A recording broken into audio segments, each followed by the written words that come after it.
Ejoseph na minimina. Etiyoki weno ga o sebo fi yana mi ewu.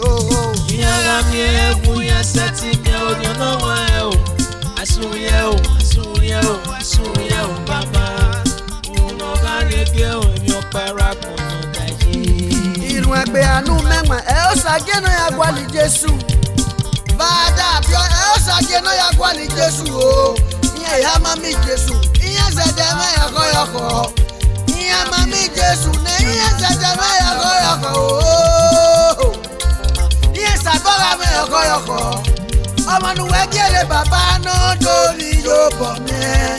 Ọmọ mi e ne gere me ya koyoko. No be ya kwa lo me deni. Fu be fi agba o baba.